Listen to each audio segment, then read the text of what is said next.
Bonjour et bienvenue à votre émission d'actualité. Qu'en pensez-vous? Une émission où on analyse l'actualité régionale, nationale et internationale. Et comme à chaque semaine, j'ai une panéliste avec moi de grand renom. J'ai nommé Joanie Riendeau. Bonjour Joanie, comment ça va? Bonjour Pierre, je suis toujours comblée quand tu me nommes de cette façon le matin. Oui, attends, je vais essayer de trouver des choses encore plus drôles à dire à ton sujet. Mais là, oui. je me retiens. Grosse semaine d'actualité. Grosse semaine, pas qu'on a tant de sujets que ça, mais on a des sujets relativement importants. Oui. On va y revenir, mais on va commencer tranquillement avec l'actualité locale. Ça fait 2 ans, en fait, qu'on a mis en place la stratégie de main-d'œuvre. J'aimerais ça que tu nous en parles. Bien, la stratégie de main-d'œuvre, tu sais, premièrement, bonne semaine, c'est super. On commence le mois d'octobre et le mois d'octobre, en 2018, on a eu un gros lancement auprès de l'ensemble du comté Roberval. C'était la stratégie de main-d'œuvre Ose le pays des Bleuets. Ouais. Donc, c'est quand même une énorme structure qu'on a décidé de démarrer. Ouais, on a même fait une série au complet ici, là-dessus, au Pays des Bleuets. Oui, puis il y a plein de nouveautés qui s'en viennent aussi parce que ce qui est le fun dans cette stratégie-là, c'est qu'il y a plusieurs éléments et ça continue à vivre et à augmenter. Mais 2 ans, c'est quand même une bonne année pour faire un bilan aussi. Parce qu'on peut faire la comparaison entre la première année d'existence puis la deuxième. Puis cette année, elle quand même bat des records auprès des organismes d'attraction d'employés. Donc, ça va bien. Ah, ça va ça va bien dans sa mission première, qui est celle d'attirer et de retenir des travailleurs de qualité. Donc, ça va très bien dans le sens où, pour être très proche de l'organisation, pour travailler moi-même dans Porte ouverte sur le lac, qui est porteur de la mission telle qu'elle, bien, l'année fiscale commence du 1er avril au 31 mars. Au 31 mars.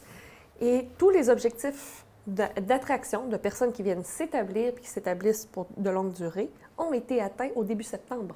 OK, donc il nous reste encore du temps pour améliorer les statistiques. En fait. Oui, bien c'est ça. Donc pour nous, qui est à l'intérieur de l'organisation, on est 5 mois d'avance. On est 7 mois d'avance sur les statistiques, sur nos attentes en matière de migration de jeunes professionnels 18-35 ans avec place aux jeunes en région ou encore de personnes immigrantes. On doit quand même donner 2 éléments qui sont assez importants là-dedans. La première, c'est qu'on a quand même, avec la structure Ose le pays des Bleuets, avec la présence dans la première année dans des salons carrière, les recrutements internationaux qu'on a vus, qui ont quand même fait beaucoup, puis la visibilité qu'on a donnée au pays des Bleuets puis au comté Roberval de cette façon-là, bien, on a quand même eu beaucoup de personnes qui sont venues s'établir, des travailleurs internationaux, puis des jeunes professionnels de tout milieu, de différents domaines. On a été capable quand même de les attirer sur notre territoire. Donc ça, c'est déjà un super de bon point. C'est un bel accomplissement. Ça, c'est déjà génial. On leur fait tomber en amour avec le pays des Bleuets, puis on les fait s'enraciner aussi. Donc ça, c'est déjà super. Dans la mission première. Mais en plus, on a eu, comme tu l'as dit, la série télévisée Ose le pays des Bleuets. Et il a démarré la semaine dernière, on jase le pays des Bleuets, qui est un nouveau podcast fait par l'équipe pour parler du Pays des Bleuets, autant pour les personnes qui habitent déjà ici, donc par exemple les défis de l'intégration des personnes migrantes, autant des employeurs avec des bonnes pratiques de ressources humaines, les bons coups en matière d'intégration, les activités de réseautage, donc tout ce qui est en lien avec une intégration efficace et pas juste efficace, intéressante, agréable pour les personnes qui viennent s'installer. Parce que c'est bien beau attirer des talents, mais si on ne les garde pas, on n'est pas mieux avancé, on n'est pas plus avancé. Donc, la stratégie donne déjà beaucoup là-dessus. Comment on fait pour dire, OK, viens t'installer, mais comment on fait pour s'assurer qu'ils restent? Bien, ça, c'est encore le travail de Ose le pays des Bleuets. C'est pas juste les attirer. C'est par exemple, les membres vont organiser des activités de réseautage entre nouveaux arrivants et de personnes déjà sur place.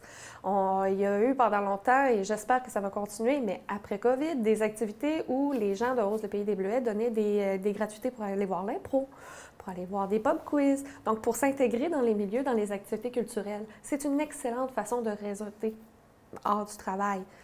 Puis il y a aussi, on les encourage à faire du bénévolat aussi, parce qu'on ne veut pas être le nouvel arrivant tout le temps. On veut pas, c'est une façon de s'intégrer, c'est pas toujours être aux yeux des personnes qui sont déjà résidentes, le nouvel arrivant. On veut s'intégrer, participer à la vie communautaire, en fait. Oui, puis se faire des amis, parce que lorsqu'on s'intègre dans un nouveau milieu, on a, pour l'avoir vécu 5 fois différemment, on a travail, maison, travail, maison, travail, maison, travail, maison. Si ça va pas bien au travail, la maison se déplace. La famille se déplace, on change de place. Bien, le travail de Hausse le Pays des Bleuets, oui, c'est d'attirer les bons candidats, mais de donner un autre point d'accroche, le milieu social. Donc, le bénévolat, on se sent important, on démontre des compétences, on échange des compétences, puis on réseaute avec des personnes qui sont à l'extérieur du travail aussi. Okay. Donc, ça donne beaucoup d'avantages à la personne, puis ça donne beaucoup d'avantages aussi au milieu pour pouvoir bénéficier des talents sans être une entreprise aussi. Parce qu'un comptable, par exemple, n'est pas absolument... il peut être trésorier ou même bénévole à la Soupe populaire. Il peut participer, il va pouvoir connaître un peu plus le milieu puis réseauter avec les gens du milieu. Parce que ça, c'est un défi au Lac-Saint-Jean, au Saguenay-Lac-Saint-Jean. On est très accueillant, mais on est dur sur la rétention. Parce qu'on a déjà nos petits milieux, on est bien accueillant sur nos milieux de travail, on est bien accueillant, mais c'est dur de dire « Hey, on va prendre une bière après le travail ». C'est dur mais j'ai des étudiants étrangers qui venaient et disaient « Les Québécois, vous êtes vraiment gentils, mais ça finit quand les heures de cours terminent. » C'est en plein ça, puis c'est pas un défaut. Mais non, c'est normal, on a chacun nos cercles sociaux puis c'est une différence culturelle, puis c'est pas un défaut, c'est quelque chose, si on est prêt à réseauter, mais c'est une manière agréable, le bénévolat, parce que c'est souvent là qu'on commence à avoir des relations plus intimes hors du travail ou des études et autres. Donc ça, c'est encore le travail de Hausse le Pays des Bleuets. Wow. Et Hausse le Pays des Bleuets aussi travaille avec les différentes entreprises participantes pour, par exemple, les colloques de gestion des ressources humaines pour apporter de nouvelles pratiques. Parce qu'à force de travailler avec ces nouveaux arrivants-là, on s'aperçoit aussi que ce n'est pas que le salaire, même que le salaire est souvent le quatrième point dans la sélection d'un emploi. Ça peut être la flexibilité, les défis, la possibilité de monter plus vite, une reconnaissance des compétences. Donc, tout ça, les conciliations travail-famille, le coût de la vie, il y a tellement de choses qui passent avant le salaire. Parce que, tu sais, qualité de vie, c'est pas gagner plus. C'est profiter plus. Ouais. C'est profiter de la vie plus, bien, c'est le genre de choses que Hausse le Pays des Bleuets a apporté. Donc, on parle pour la MRC Maria-Chapdelaine. Puis, pour la MRC Maria-Chapdelaine, si je me souviens bien les chiffres, c'est plus de 45 familles qui sont venues s'établir depuis janvier. C'est très chouette. C'est énorme. Puis, pour la MRC Domaine-du-Roi, c'est plus de 38. Puis ça, on ne compte pas les étudiants internationaux du Cégep de Saint-Félicien parce que les étudiants ne sont pas encore sur le marché du travail de manière active. Oui. Mais on travaille quand même avec eux afin qu'ils s'établissent durablement ici. Parce que c'est des personnes qui sont diplômées ici. C'est génial ça, on espère que ça va continuer puis que vous allez continuer d'avoir de bons résultats. Je dirais chapeau à toute l'équipe parce que c'est quand même en 2 ans à Porte Ouverte sur le Lac, il y a eu quand même beaucoup de mouvements, il y a eu beaucoup de changements. Tu sais, une stratégie de main-d'œuvre de cette ampleur-là, ça s'est jamais vu. C'est jamais vu, surtout pas dans notre territoire. Puis avec des attentes aussi importantes parce que d'un côté, on attend des personnes qui vont être prêtes à faire du travail actif. Mais j'apprécie beaucoup l'équipe dans laquelle je travaille parce qu'on a, nous, à cœur, le projet de vie de nos participants. Ouais. Donc ça, je félicite toute l'équipe parce que dans le milieu qu'on est, c'est pas toujours facile de privilégier le milieu de vie, la qualité de vie de nos participants, mais grâce à l'équipe, aux partenaires, aux employeurs, on est capable de donner vraiment un contexte intéressant puis motivant et attirant pour les nouvelles familles ici. Donc, c'est déjà super le fun. Bravo à toute l'équipe.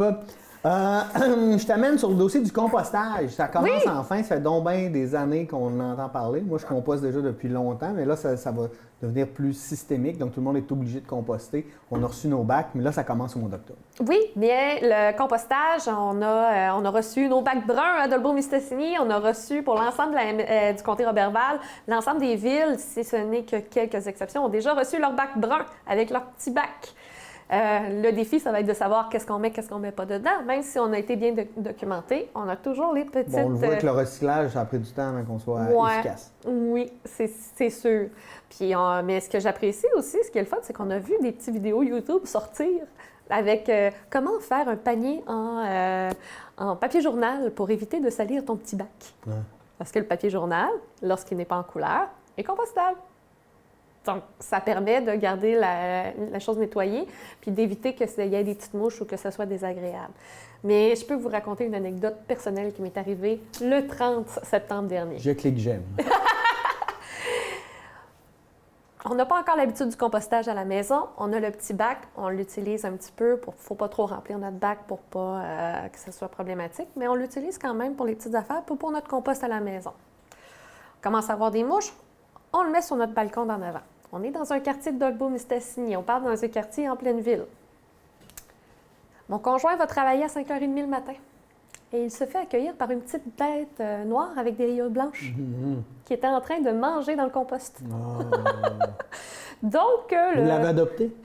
Ah non, le 30 septembre dernier, j'ai dû passer l'enzyme à travers toute la maison. Donc, on a eu une super de bel accueil. Donc, le compost, oui, il faut savoir qu'est-ce qu'il faut mettre dedans, mais il faut aussi le mettre, prendre en considération aussi que on est dans un milieu naturel. Les moufettes, on est en plein dans les saisons. Alors, les moufettes, mon conjoint qui, lui, habite dans la région depuis plus longtemps que moi, il y a déjà eu un ours noir en avant des boîtes à mal dans le secteur Mistassini. Ah oui. Donc, dans un secteur. Donc, il faut prendre en considération, il faut faire ça, mais ça reste quand même très intéressant. Tant qu'on le fait intelligemment, tant qu'on va chercher les informations au lieu d'en déduire quelques informations que ce soit, bien, on est capable de faire ça de manière intelligente. Moi, j'ai hâte. J'ai hâte. Parce que c'est quand même... on va avoir le compost et le recyclage qu'il va y avoir aux 2 semaines, mais moi, j'ai hâte parce que il y a beaucoup de gens qui se sont plaints en disant « Bien là, les poubelles vont puer » ou... Non. Au contraire. Non, moi, mon compost est à ciel ouvert dehors, ça sent jamais. Là. Bien, il y a ça. Puis en plus, étant donné que c'est de l'industriel, il y a des choses que tu vas dans ton compost de ton bac brun que tu vas pouvoir mettre, que tu ne mets pas dans ton compost personnel. Clairement. Bien, moi, en fait, le compost qu'ils vont venir ramasser, c'est tout ce que je ne peux pas mettre dans mon compost personnel parce que lui, je l'utilise pour mon jardin. Mais par exemple, la viande rouge. La viande, on ne peut pas l'utiliser dans nos composts personnels parce que la température interne, la température dans la transformation n'atteint pas un niveau assez important pour une décomposition efficace et éviter les maladies. Mais un composteur industriel il est tellement large que la température interne le permet. Donc, on vient d'augmenter notre efficacité, on vient d'augmenter notre qualité environnementale, mais c'est aussi, moi, ce que j'ai hâte, puis j'ai pas vu l'information, peut-être que toi, tu l'as, Pierre, mais qu'est-ce qu'ils vont faire avec le compost après? Ben, si je me fie à ce qui se passe là, dans des villes, par exemple comme San Francisco, qui est une des villes qui compostent depuis le plus longtemps et sont vraiment bien organisées là-dedans, souvent ils vendent ça à des prix dérisoires à des agriculteurs pour faire de l'engrais naturel, en fait. C'est à ça que ça sert, le compost, là? Moi, j'ai vu qu'à Drummondville, ce qu'ils font, c'est que le prix dérisoire, oui, ils en vendent aux agriculteurs, mais il y a une journée où ils le donnent disponible aux citoyens. Ah, bon, ça pourrait être une bonne idée. Ben, tu sais, on a quand même beaucoup d'agriculteurs ici, mais ça fait que on a moins à s'occuper de notre compost. Puis avec la COVID, on l'a vécu. Tout le monde s'est mis au jardinage. Ouais. Alors, c'est une très bonne façon selon moi, avoir un compost à la maison, c'est pas se casser la tête. Mais il y en a que ça peut faire peur à d'autres personnes. Donc, renseignez-vous. Moi, je vais aller me renseigner comment ça va marcher avec notre RMR, notre Régie des matières résiduelles. Parfait, merci. C'est un bon sujet, ça. On va parler maintenant de drogue qui ressemble à des PEDs. Oui. Est-ce que vous connaissez les PEDs, là, les petits bonbons qui sortent? Là? Un truc en plastique là, oui. Avec une tête de ce que tu veux? Oui. Bien, ils ont découvert de la drogue à Roberval, des enfants de 14 ans qui s'échangeaient des drogues avec ça. Ils ressemblent en tout point aux PEDs, mais à ces bonbons. À ces bonbons-là, puis les couleurs, les odeurs, tout. Il a fallu qu'ils les fassent analyser à Santé Canada pour démontrer que c'était de la drogue. Donc, c'est quand même assez important. Donc, achetez vos PEDs en paquet, déjà emballés, pour être sûr de ne pas les... Puis, dites à vos enfants aussi de ne pas accepter des bonbons comme ça de n'importe qui. Moi, c'est déjà fait. Oui, mais je veux dire, tu sais, on se dit à 14 ans, ils ont compris. Ouais. Ils ont compris. Mais c'est parce que si tu sais pas ce qu'il y a dedans, touche, dis pas. Puis, fie-toi pas à la parole d'un ami, là. Ouais. Si tu n'as pas ce qu'il y a dedans, tu sais pas ce qu'il y a dedans, touche, dis pas. C'est quand même assez important, là. On parle d'une, tu sais, à une certaine époque, l'ecstasy, le MDMA, toutes les autres drogues, on était capable de les reconnaître parce qu'il y avait soit un dessin en particulier, soit il y avait une couleur particulière, ou on avait des vendeurs. Là, ça s'est retrouvé dans une cour d'école et ça ressemble à un bonbon qui est en vente au Dollarama. C'est très, très dangereux. Imaginez si un ado arrive à la maison avec ça, puis son petit frère ou sa petite sœur décide de dire « Ah, ben moi, je vais aller voler bonbons à mon petit frère. » Non. C'est un drôle d'Halloween. Ça fait un très drôle d'Halloween dangereux où qu'on enverrait, parce que je pense que c'est de la fentanyl qu'il avait trouvé. Donc, c'est pas une drogue c'est pas une drogue récréative douce comme on a vu être légale il y a 2 ans, là. Non, non, non, on parle de quand même une drogue dure qui peut créer quand même une dépendance. Moi, ce qui me fait peur, c'est que ça s'y retrouve. Tu sais, on parle d'un jeune de 14 ans qui l'avait. Est-ce qu'il était au courant que c'était ça ou il l'avait par hasard? L'article que j'ai lu ne donnait pas les détails, mais ça ne m'étonnerait pas j'espère pour lui qu'il était au courant, parce que si... Je ne connais pas tous les détails de l'enquête, mais à ce que j'ai compris, c'est qu'il distribuait. Oui. Donc, ouais. Faites attention, avertissez vos jeunes, faites attention, les bonbons. C'est bon, mais quand c'est des vrais bonbons, donc s'assurer que ça soit surtout en période COVID, allez-vous vraiment prendre des petits bonbons de même? Pas enveloppés. Là. Pas enveloppés, c'est pas sécuritaire, mais c'est quand même assez important. Là. On parle quand même dans une période où déjà on doit se méfier, mais qui se distribue c'est parce que c'est pas des bonbons, c'est de la drogue cachée en bonbons. Alors, il faut arrêter de dire que c'est des bonbons, c'est de la drogue cachée. Mais c'est plate parce qu'on va commencer à avoir peur de nos gâteries. Mais c'est ça qui est triste dans tout ça, tu sais. Là, je donne un exemple complètement qui n'a rien à voir avec les drogues, là, mais tu sais, comme on a souvent dit aux gens, là, s'il y a un étranger qui veut te parler, parle-y pas, sauve-toi, mais tu sais, il y a des étrangers qui veulent juste parler à des enfants, puis tu sais, il y a des gens qui sont de bonne foi là-dedans, mais à cause d'une minorité qui font des trucs tout croche, bien là, on devient un peu paranoïaque en société. Là. Oui, puis moi, je me dis, tu sais, à 14 ans, tu es dans un milieu secondaire, mais tu es encore très proche du primaire. C'est aberrant. C'est aberrant, je suis d'accord. Fonds de relance 02, qu'est-ce que c'est ça? C'est un nouveau fonds qui a été développé avec la MRC Maria-Chapdelaine pour aider les entreprises à passer à travers la COVID. Donc, et Dieu sait qu'ils vont en avoir besoin. Ils vont en avoir besoin. Ils ont jusqu'au 31 décembre pour remplir le formulaire afin de bénéficier d'une aide financière. Puis l'aide financière va leur permettre de payer tout ce qui est en lien avec la COVID. Pas, un petit peu les employés, mais il faut que tu ailles la raison du nettoyage, la réorganisation. Toute la réorganisation pour combler. Les plexiglas, les masques et le curé. Le gel hydroalcoolique. Si tu as besoin d'avoir plus de staff sur le plancher pour nettoyer ou pour garder le 2 mètres ou pour que tout le monde, c'est par exemple dans une entreprise quelconque de service à la clientèle où tu as beaucoup de monde puis tu te dis, OK, je vais un client à la fois, mais les autres vont pouvoir magasiner. Non. Bien, tu as besoin de plus de monde pour ça, bien, ça va aider là-dessus. Donc, c'est quand même une bonne idée. C'est un fonds qui est rempli, donc qui vient de Rio Tinto Alcan par les barrages. Donc, il y avait déjà des fonds pour la ruralité qui ont été faits par Résolu et par Rio Tinto. Mais là, c'est un fonds qui va être expressément dédié. On parle quand même de près d'1 million de dollars, donc 970 000 ou quelque chose. Je ne me souviens plus du montant exact. Je suis désolée, chers téléspectateurs.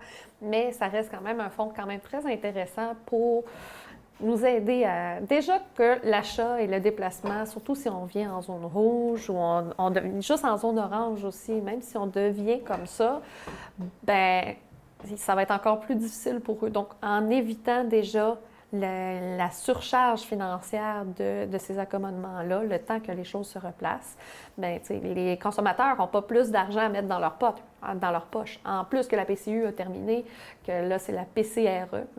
Donc, ça va vraiment les aider au C'est moins déjà rien de simple là, pour ces gens-là, donc ils peuvent avoir un peu d'aide. Bien, ça va être un peu d'aide qui va être une aide assez dirigée, puis ça va permettre au moins de pouvoir se concentrer sur l'innovation et non sur comment je paye mon gel hydroalcoolique. Comment je peux survivre? Le but, c'est pas... Ce que j'apprécie du programme, c'est le but, c'est pas aide-moi pendant la crise. C'est allège-moi de la situation de la crise pour que j'innove pour survivre. Parce que l'argent que tu mets sur les choses pour au jour le jour, c'est pas sur de l'innovation, sur l'adaptation. Donc ça, c'est... Moi, ce que j'aime bien, j'aime beaucoup ce principe-là dans ce fonds-là, parce que ça va... Il y a des gens, par exemple, je vais donner l'exemple de la PCU. L'individu se disait, c'est plus avantageux pour moi de garder la PCU que d'aller travailler, même si c'était un milieu qui n'était pas dangereux. Ouais. Donc ça, c'est ce qui est arrivé, puis ça a augmenté la rareté de main-d'œuvre. Fallait s'y attendre. Mais pour les entreprises qui sont déjà souvent, même avant la crise, qui étaient à juste la tête hors de l'eau, bien, se dire, mais je vais utiliser cet argent-là pour relaxer un petit peu, puis je vais recommencer le même modèle après la crise. Ouais. Ça peut aider. Je veux dire, si c'est pour payer ce que la crise coûte plus cher, tant mieux. C'est ça l'objectif du fonds. Mais si ça dépense plus que ça, puis certaines entreprises, mais ça, j'ai pas l'impression. Ceux que je connais dans la région ne feront pas ça, mais c'est pour ça que j'aime bien comment ils ont structuré le fonds. C'est que les personnes, les entrepreneurs qui vont utiliser ce fonds-là pourront pas dire « Ah, bien, ça paye mes pertes, ça paye mes... » Non, commence tout de suite à penser parce que pendant la COVID et après la COVID, le milieu va avoir changé du tout au tout. Innove maintenant. Profite de ce répit-là, profite de ce soutien-là. Parce qu'on n'a jamais le temps de monter ces projets-là. Souvent, là, peut-être que le temps est là et qu'on peut plus axer justement sur l'innovation et puis sur sortir de son paradigme. Mais sans non plus rentrer en concurrence avec des entreprises qui n'en ont pas besoin de ce fonds-là, parce que c'est surtout pour les petites et moyennes entreprises. Ouais. Ça permet juste de dire, OK, je suis pas dans le au jour le jour. Là. Ce bout-là qui est rough, qui est dur à trouver, qui est dur à faire, je sais que ça va être fait puis ça me stresse plus. Maintenant, il faut que je pense à après la crise. C'est déjà bon. Moi, je trouve que c'est une bonne idée. On a tellement hâte. Ah! La grande blague qu'on dit dans ma famille, c'est en 2025, on va se dire, hey, dans mon temps, on vivait dangereusement, on soufflait ses chandelles, ses gâteaux, avant de les distribuer à tout le monde. C'est très drôle. Mais c'est quand même ça, tu sais. Je vois des membres de ma famille qui regardent la télé, ils font comme. Ils n'ont pas regardé le 2 mètres, ils sont dans une série télévisée. Là. Maintenant, ça nous choque. Ouais. Ça nous choque de voir des gens qui sont proches et qui ne connaissent pas parce que dans la série télé, ça a été filmé avant ou c'est vu coup de poste. Donc, c'est rendu dans nos mœurs. Oui. On va voir ce que ça va donner après. Oui. Ciné-club, retour au ciné-club. Retour du ciné-club, pardon. Oui, bien le retour du ciné-club, ça aussi, ça m'a impressionné, ça m'a surpris. J'ai vu l'article le 1er septembre dernier où, alors qu'on annonce partout que c'est la fin des milieux culturels ou que tout se referme, bien, l'équipe, l'organisme, le ciné-club de Dolbeau-Mistassini recommence.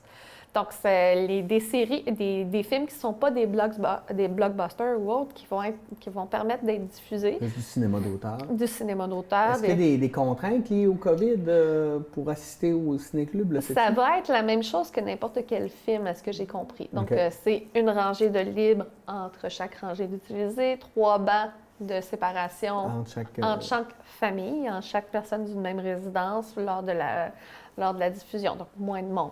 Mais ce que je sais déjà, c'est au ciné-club, la salle n'est pas toujours pleine. Donc, ça va être quand même assez bien adapté. Donc, moi, longue vie, j'espère que toute la saison va très bien se passer parce que c'est une belle activité culturelle qui va être accessible dans la période qui est présentement parce que tout le monde, on ne se le cachera pas, tout le monde a peur de la deuxième vague. Tout le monde a peur d'un reconfinement. Déjà que la Ville de Montréal le revit, la Ville de Québec est sur le bord, tout est en hausse. D'un coup, on était vert, puis là, dès que le système de couleurs, d'une semaine et quelques jours après, on est tous tombés en jaune, il n'y a plus de zone verte. 3 zones rouges, ça va mal. Oui, puis tu sais, notre voisin le plus proche, la Mauricie, est déjà en zone orange. Québec en zone rouge. La ville de La Tuque qui a qui est quand même notre ville qui est à la périphérie sur la 155, ben ils ont eu une augmentation de 4 cas en une journée. Donc, ça va quand même assez vite. Donc, on sait que, on était un petit peu rassurés en se disant que la route Mauricie n'avait pas été tant touchée, même qu'il y avait eu 0 cas lors de la première vague, mais là, ça a l'air à se rattraper. Donc, ça se rapproche de nous, le haut du lac, là. Ouais. Parlant de COVID, premier cas de COVID au cégep de Saint-Félicien. Oui, dans le fond, on a entendu beaucoup parler des cas de COVID, des cas polyvalente d'Arvida, cégep de Jonquière. La polyvalente les 80 oui, à Saint-Félicien. Mais là, c'est le premier cas ce matin, le 1er octobre qui a été détecté. Donc, on parle quand même... Il y a un premier cas. Mais moi, je me dis, est-ce que le piratage a tombé au bon moment? Ben non, parce que clairement, ce cas-là, c'est quelqu'un qui, durant la semaine où ils ont dû arrêter les activités à cause du piratage, est parti à l'extérieur de la région et est revenu avec le COVID. Oui, mais c'est ça, c'est un étudiant. Est-ce qu'il est retourné en cours depuis? Non, parce qu'il n'y a pas de cours. Non, non, mais sauf que, ouais, je comprends ce que tu veux dire, sauf que s'il y avait eu des cours, il ne serait pas parti de la région pour aller voir des gens, parce que là, il y avait comme une semaine où il n'y avait pas de cours, donc il est allé voir des gens qui connaissait à l'extérieur de la région, il a attrapé le COVID. Bon, c'est vrai qu'au retour, ça fait bien parce qu'il n'a pas pu contaminer personne à part probablement son colocataire, qui est aussi en quarantaine. Oui, automatiquement. Donc, ouais, ça tombe bien mal en même temps. Ah, c'est ça. Il n'y a pas de bon ou de mauvais. Il y a ça dépend de comment on est. Je pense que si on parlait aux dirigeants du cégep de Jonquière, je pense pas qu'ils nous diraient que le piratage informatique est tombé au bon moment. Non, parce que déjà qu'ils ont géré pas une institution avec le COVID, là, je veux dire, l'attaque informatique, la cyberattaque, c'est quelque chose. C'est quand même un ransomware. La semaine dernière, vous en avez parlé un petit peu, mais avez-vous expliqué les détails? Qu'est-ce qu'un ransomware?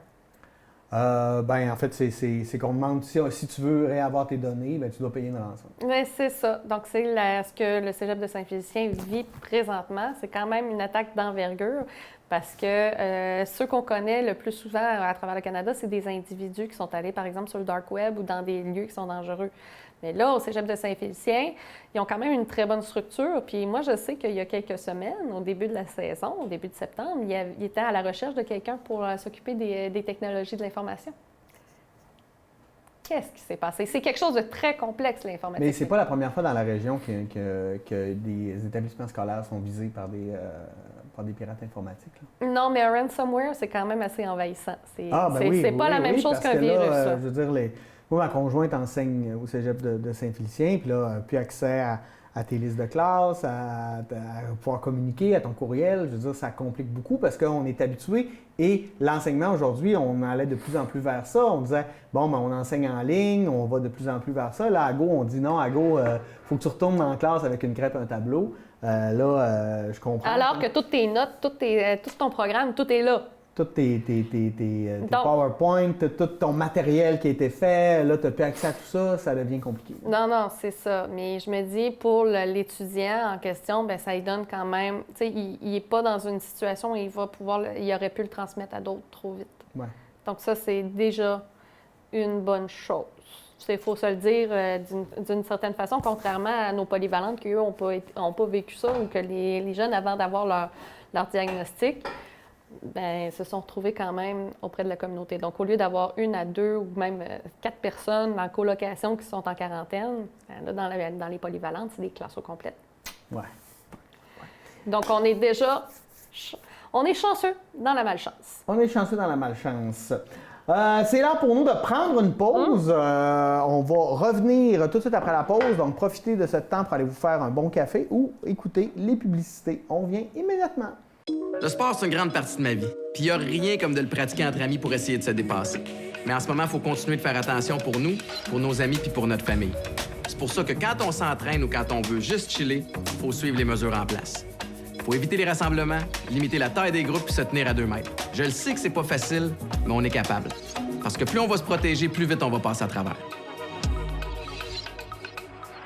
Au début, je me suis dit que ça pouvait pas être ça, que c'était juste mes allergies. Je toussais un petit peu, mais j'avais pas de fièvre, sauf que même si je m'entraîne, j'étais épuisée juste à monter les marches. À partir de ce moment-là, j'étais toujours fatiguée, je commençais à avoir les lèvres bleues puis à manquer d'air. Le jour de ma fête, j'ai pas eu le choix, j'ai dû appeler l'ambulance. Croyez-moi, la COVID-19, c'est sérieux.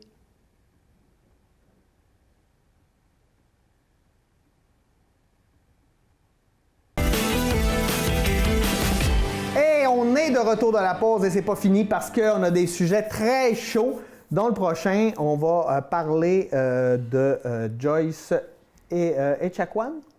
Echaquan, qui est décédée à l'hôpital de Joliette, victime de racisme et de mauvais traitements. Elle s'est filmée. C'est triste que ça prenne quelqu'un qui se filme là, pour avoir accès à ces informations-là.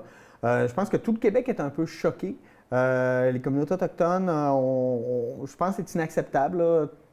Puis je ne sais pas quoi faire. Ceux qui doutent qu'il y ait du racisme systémique au Québec, je pense que ça leur prendra un bon cours d'histoire. Là. Allez d'ailleurs revoir là, ce que Serge Bouchard avait fait lors de la commission sur les services publics et les relations avec les Autochtones il y a quelques années, juste pour essayer de comprendre la question puis aller au-delà des préjugés que plusieurs personnes ont encore malheureusement. Je suis en beau. Mettez le mot d'église hors contexte que vous voulez. Okay? Baptême? Je suis hors de moi. J'ai grandi, j'ai été élevée dans une municipalité où la relation avec les Atikamekw est très intime. Elle n'a pas été toujours facile, mais très intime. J'ai des amis, dont Mme Echaquan est la cousine. La relation avec les Atikamekw, Manawan, Wewantashi, Obidjoan, je les connais. Le racisme systémique, on le voit, on l'a vu à Val-d'Or avec des policiers. Là, on le voit dans le système de santé. On l'a vu dans l'histoire avec les pensionnats. On l'a vu avec la loi sur les Indiens. On la voit avec le concept des réserves. Maintenant qu'on appelle des communautés autochtones, ça n'a pas changé leur statut politique. On a juste changé pour un mot qui est plus doux. Là, on pourrait revenir sur l'histoire à quel point au niveau du milieu hospitalier, structurellement parlant, je ne parle même pas de l'infirmière qui déjà à la base est indécente dans son comportement. Je ne parle pas de l'ensemble de l'équipe parce que Joliette est à côté. C'est l'hôpital où les gens de Manawan vont, ou les citoyens de Manawan, parce que ce n'est pas des Indiens, c'est des citoyens. Okay? Les citoyens de Manawan ont besoin de services à l'hôpital de Joliette. Et avez-vous entendu à quel point cette infirmière, qui semble avoir une infirmière d'expérience qui était là depuis longtemps dans un service d'urgence où les gens sont sensibles, sont dans une situation où ils sont en crise, elle réagit? Ah ben beau je comprends qu'elle peut avoir son 16 heures de travail. Ça ne sera jamais une excuse. Ça ne sera jamais une excuse pour un comportement aussi violent, dégradant, avec un grave manque d'éthique. Ça me met en beau fusil et j'essaie de trouver des mots qui peuvent passer à la caméra parce que vous... Non, mettez-vous dans la peau des gens. Tu sais, quand tu es malade, tu t'en vas à l'hôpital parce que là, tu te sens en confiance pour être traité. Imagine quand tu n'as pas ce rapport de confiance-là avec les services des soins de santé. Comment tu fais? Il faut que tu ailles quand tu es vraiment dans l'urgence. Là. Les infirmières, la dame, elle peut se plaindre qu'en Atikamekw parce qu'elle est droguée. Et puis, il est écrit dans son dossier qu'elle est allergique à la morphine. Mais, selon les premiers éléments de l'enquête, l'infirmière en question, une infirmière, a dit « Bon, elle doit se plaindre pour rien, je vais y en mettre un peu plus. » C'est ça qu'elle dit en Atikamekw, « J'ai trop de médicaments, j'ai été droguée. » C'est ça qu'elle dit. « J'ai besoin d'aide, j'ai besoin... » Parce qu'elle est arrivée là pour des maux d'estomac. Elle a 37 ans. Elle a 37 ans. Et, tu sais, je connais des membres de sa famille qui ont vu le vidéo en direct.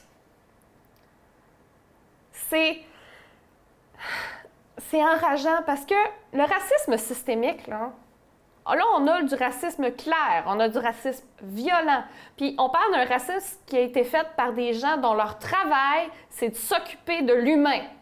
Donc, de cette façon-là, ces personnes-là, on dit, cette personne-là est une humaine, peut-être, mais de seconde zone. On a un système de santé malade, ça on est d'accord, mais pas au point où on dit c'est mieux de mort, ça. Pas au point où une négligence volontaire d'une perception sociale d'une communauté, une femme qui a 7 enfants, 37 ans, 7 enfants, pour un problème d'estomac.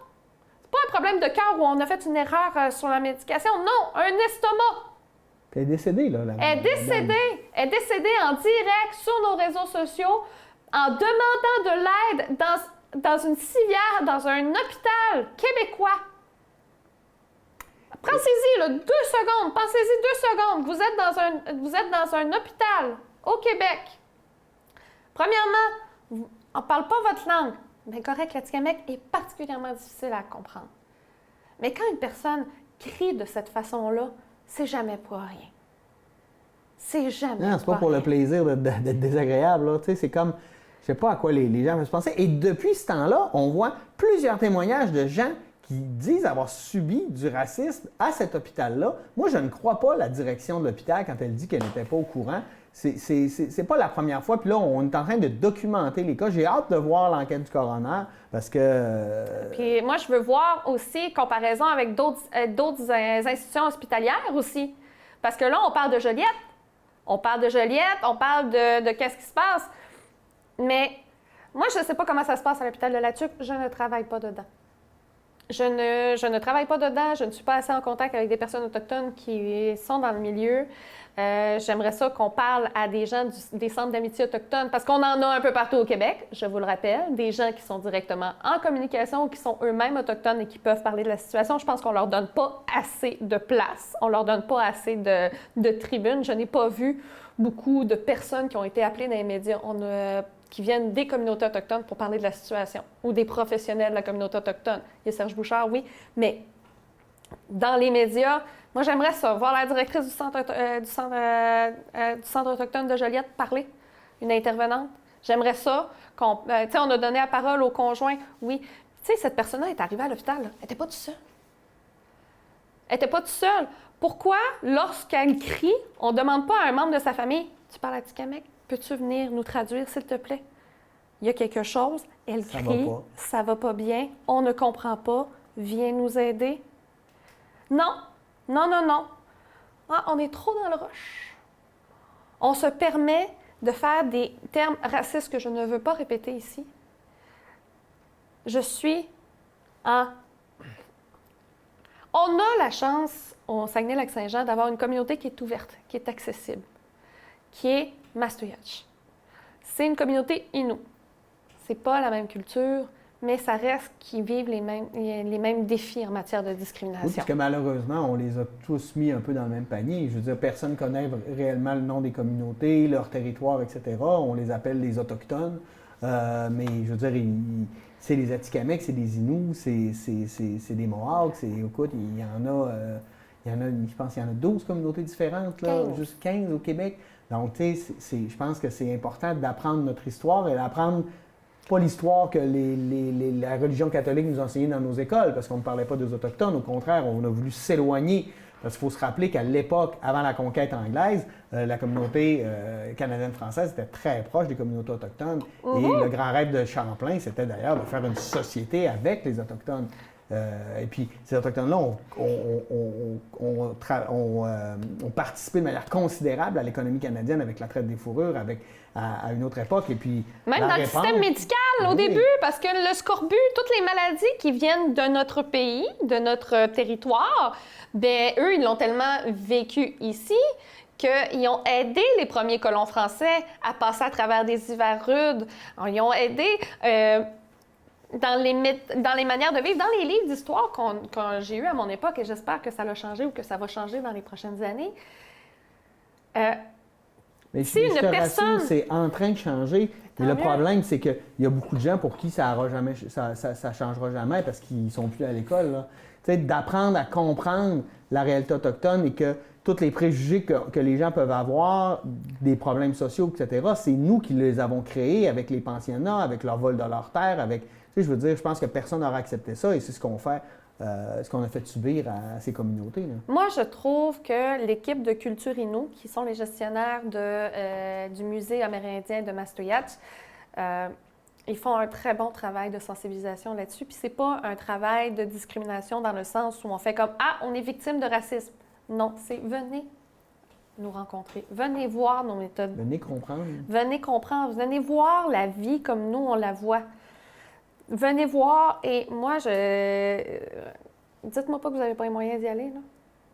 Dites-moi pas, là. c'est en bas de 20$. Puis les premiers dimanches de chaque mois, c'est gratis. Allez-y.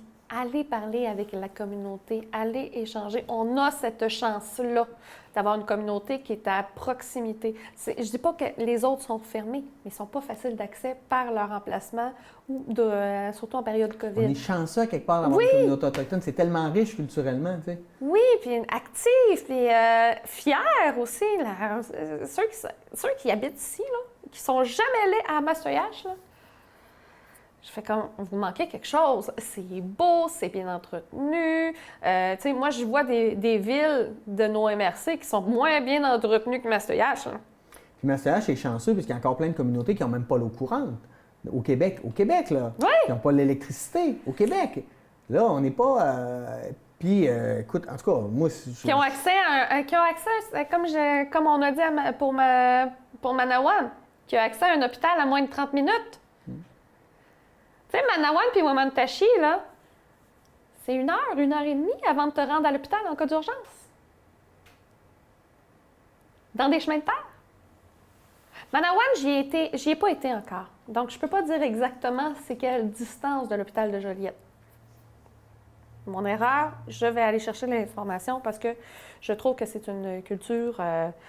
Et moi, j'aime côtoyer les personnes d'origine autochtone, mais j'aime pas ça dire ça de même parce que c'est des personnes, point. Mais j'aime la culture autochtone, j'aime m'imprégner puis discuter avec eux. Mais on ne connaît pas leur réalité, puis on ne connaît pas la réalité historique. J'ai bien aimé une jeune femme BDiste qui a fait une BD à propos du sentiment autochtone. Je vais essayer de vous la décrire parce que c'est le visuel qui est le plus intéressant. C'est que vous avez une maison avec plein d'étages, des belles pièces, puis bien entretenues, puis vous avez de l'espace pour chasser et autres. Et là, il y a des étrangers qui arrivent. Ils disent « Eh bien, bienvenue, venez, rentrez, on va vous préparer un repas, vous allez avoir votre chambre, vous allez être confortable. » Parfait. Les années avancent, les jours avancent, puis là... Finalement, ils prennent leur air dans la cuisine. Hein? Finalement, ils se laissent traîner dans le salon, ils se laissent traîner dans l'autre chambre. La maison est belle, là, mais on est trop, là. Pourriez-vous aller au sous-sol? C'est quand même chez nous, là. On peut vivre ensemble, mais c'est chez nous. Je ne vais pas vivre dans le sous-sol. Non. Ah ben là, vous êtes ingrat. OK, on va s'adapter. Si dans votre culture, c'est ça, on va s'adapter. On va trouver un terrain d'entente plus tard. Ah ben là, on prend trop de place, là. Finalement, prenez la shed, on a besoin de sol. Non. On veut quand même avoir accès à notre propre maison. Ah ben là, vous êtes ingrat, vous n'êtes pas capable de respecter notre territoire. C'est ça qu'on dit aux Autochtones. Clairement. C'est clairement ça qu'on dit aux Autochtones. Puis après, on se dit, ben pourquoi vous chiolez, vous avez tout. Non. Non. Ils ont un système. Un système que j'en ris tellement c'est ridicule de faux avantages. Oui, puis le gouvernement fédéral a tellement fait de promesses depuis 150 ans qui n'ont jamais tenu. Attends un peu. Il y a le gouvernement fédéral, mais le gouvernement provincial, quand il y a un problème qui est dans ses circonscriptions, ben non, c'est du fédéral, ben non, c'est du provincial, ben non, c'est du fédéral. Non, c'est qui la responsabilité? C'est à qui la responsabilité? C'est qui s'occupe, tu sais, de citoyens. Exactement, tant qu'on ne les considérera pas comme des citoyens. De citoyens, des citoyens qui ont une culture différente, mais de citoyens. Et il y a quelque chose... Moi, j'ai la chance de travailler avec différentes cultures, avec différentes personnes qui viennent de pays avec des cultures, des origines différentes. C'est très gratifiant, on a beaucoup. Mais je vous laisse le reste du mot. Qu'on ne connaît pas une culture riche qu'on a ici. Qu'elle n'est pas aussi tissée, serrée dans notre communauté. Parce qu'on dit, ah ben ouais, on est des Québécois de souche. Excusez, mais la terre est autochtone. Oui, puis de toute façon, faut voir le documentaire de Québécoisie où on démontre très clairement par des tests d'ADN que le Québécois de souche un Québécois de souche et de 50 à 70 % des Québécois de souche ont des gènes autochtones. Donc, le métissage se fait depuis toujours. La culture, c'est un objet qui est toujours en mouvement. C'est pas figé, une culture. Ça l'avance et ça l'intègre des cultures de partout. Je veux dire, la belle ceinture fléchée du Québécois de souche est d'origine autochtone. Ben oui! Je veux dire, à un moment donné, là... La culture du canot. Ouais, La culture du canot, c'est Atikamekw. On revient à Joyce. ouais. La culture Atikamekw, c'est les paniers, c'est le tressage, l'utilisation du bouleau. Je suis à la fois complètement en colère et sans voix de me dire que, tu sais, pendant longtemps, dans les milieux professionnels, on se disait que c'est les gens qui n'avaient pas d'éducation qui étaient racistes. Excusez, mais une infirmière, ça a minimum une technique 3 ans au cégep. Ça peut être ça peut aller jusqu'à 5 ans à l'université. Puis ça a des comportements aussi dégradants en face à une autre culture. C'est pas une question de connaissance ou de compétence. C'est pas une question de elle savait pas ou elle a été élevée dans un mauvais milieu. Non.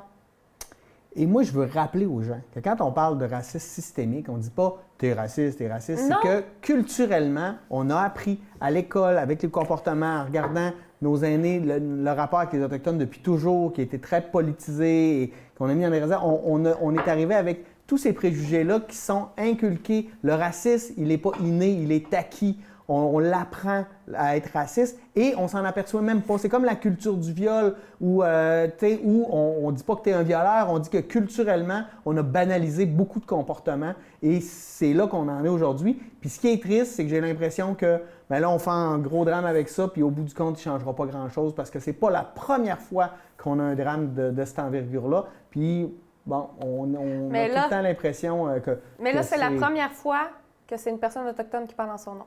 Ouais. Parce qu'avant, c'était un journaliste canadien ou québécois qui parlait de la situation de. Là, c'est la première fois. Qui était très colonialiste encore. C'est très colonialiste, puis on fait comme tu sais, ils se débrouilleront eux-mêmes, tu sais. Non. Non. Là, c'est la communauté autochtone qui s'est fait donner un outil phare pour démontrer, sans la vision du Québécois, sans la vision du Québécois du blanc, sans la vision du Canadien qui n'est pas sensible à ça. Mais qu'est-ce qui se passe? Là, tu n'as pas le témoignage donné par Isabelle de Radio-Canada qui explique qu'il y a des enfants qui se sont fait adopter. Parce que ça, il y a tellement d'histoires à propos de des pensionnats, des orphelinats, des enfants qui sont morts à l'hôpital, les parents ne l'ont jamais su, ou encore des enfants qui, à l'hôpital, se sont fait adopter par des familles blanches sans que la famille le sache, ou encore la famille pense que les enfants sont morts à l'hôpital. Il y a des histoires d'horreur partout. Non, puis il y a une histoire des pensionnats. Des fois, on fait il y a des problèmes sociaux chez les Autochtones. Effectivement, mais pourquoi, pendant des générations et des générations, on a enlevé les enfants de leur famille? Ils voyaient leurs parents 2 semaines par année, des fois pas. Puis ils n'avaient pas le droit de parler de leur langue. Pas le droit de parler de leur langue, pas le droit de pratiquer la religion. Ils étaient battus, souvent violés.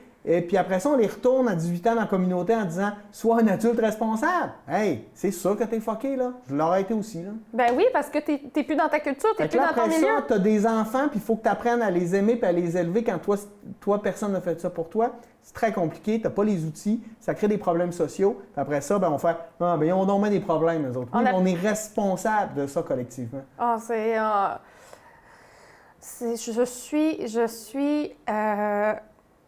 Je t'arrête là-dessus parce que je pense on est d'accord. Non, mais on est d'accord, mais je pense qu'il faut...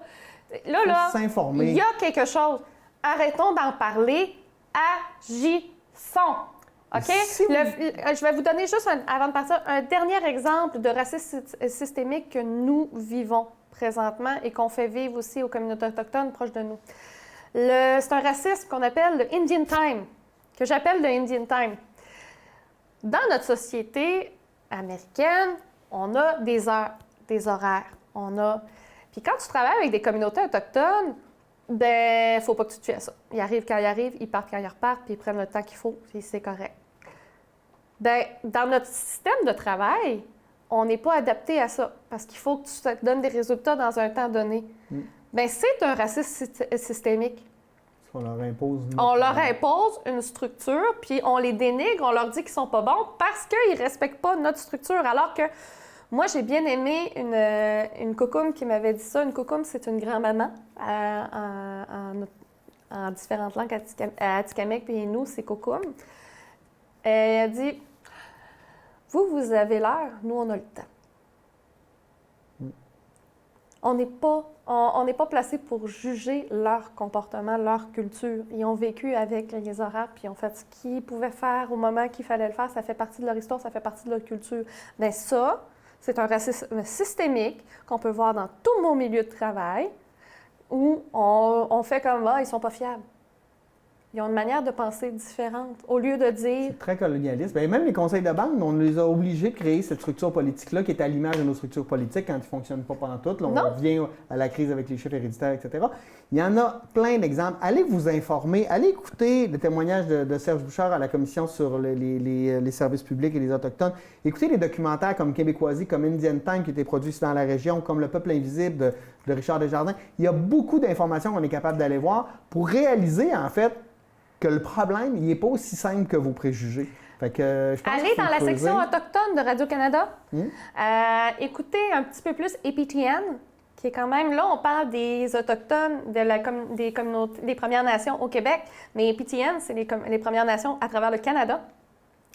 Donc, ça peut être très intéressant. Renseignez-vous, baignez dedans. Allez au musée Innu. Allez au musée amérindien de Mastoyache. Allez rencontrer les gens. Allez... Prenez le temps de parler. Prenez le temps. On est dans un milieu... Non, je t'arrête. Prenez pas le temps de parler. Prenez le temps d'écouter. Oui. Tout à fait raison. Allez, on a le temps pour un dernier sujet pour changer le beat un peu. On va parler de quelque chose de plus joyeux. On va parler du débat entre Trump et Biden. Ah non, mais les élections américaines... Ça en est ridicule! Non, mais les élections américaines arrivent à grands pas. C'est un pays très important et notre voisin le plus important. Et là, on voit cette guerre de fond de ruelle entre deux bonhommes de 70 ans. Deux vieux matous. C'est désolant. Mon Dieu Seigneur. Ah non, c'était incroyable. En fait, le grand perdant dans ce débat-là, c'est la démocratie, moi te le dire, là, parce qu'on a parlé d'aucun enjeu, on n'a fait que s'attaquer et s'insulter. C'est exactement pourquoi les débats ne servent à rien en ce moment en société, parce qu'on n'est pas capable de débattre. Pourquoi? Parce qu'on n'est pas capable de s'écouter. Ah non, mais ça, il y a toujours ceux qui sont anglophones, qui connaissent l'anglais, le « shut the hell up ». Ah! Ça t'a fait plaisir?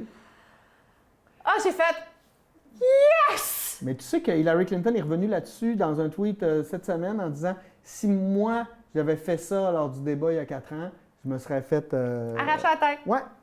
Là, mais comme ces deux vieux bonhommes, là, on peut se le permettre.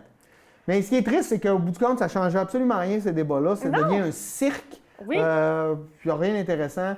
À part la peur, en fait, parce que c'est ça qu'on fait, là, hein, quand on dit stand back and wait, là. Ah non, nous autres, là, on a... j'ai plusieurs amis qui l'ont écouté. Moi, j'ai pas pu, donc je l'ai écouté en rediffusion. Puis on fait comme... On a plus peur après. Pas à cause des arguments, parce qu'on s'est dit que ce soit un ou l'autre, ça va être la... Ça l'est déjà. Non, mais déjà que... Non, ils sont dans une grande crise de leur histoire. Coronavirus, services, immigration, Black Lives Matter. Il y a tellement de problèmes et on dirait qu'il y a de plans pour rien parce que tout ce qu'on veut, c'est une espèce de pouvoir patriarcal et impérialiste qui date d'une autre époque. Ah, il y a ça. Il y a ça, mais tu sais, cette élection-là, c'est même pas un pour ou contre un système, c'est pour ou contre Trump. Oui. Non, mais le narcissique va loin, là, parce que là, on est rendu à personnaliser cet enjeu-là. Le débat. Puis on n'a pas de projet de vie, là. C'est comme... Moi, j'ai regardé un petit peu le concept de la campagne de Trump, puis c'est... Il faut Trump pour défaire ce que Trump a fait. C'est carrément ça, la campagne. La campagne, c'est hey, on va aider on va aider la relation économique. Ben ouais, mais Trump est en train de scraper toutes les relations internationales. On va aider les gens plus démunis. Ouais, mais le président, il fait de l'argent, il paye pas d'impôts, puis il scrape tout ce qui est social. on va aider l'économie, on va avoir plus de travailleurs. Ouais, mais tu stoppes l'immigration. Tu sais, nos entreprises qu'on a ici, on va parler encore plus local, là. Regardez Résolu. Regardez les cours des shops de chez Résolu. Avez-vous vu que... Puis les gars, là, les gars et les filles qui travaillent chez Résolu, ils travaillent en tas présentement. Ils travaillent énormément. Pourquoi? Puis ils bûchent, là, puis ils font du bois, puis ils font... Alors que dans nos quincailleries, on a une pénurie, là. On a une pénurie, mais les cours de Résolu, puis les cours... Eux autres, ils en remplissent, là. Ils en remplissent, là. C'est pas qu'on manque, c'est plutôt qu'on profite de la situation, parce que Résolu, il ne faut pas oublier que le siège social est américain.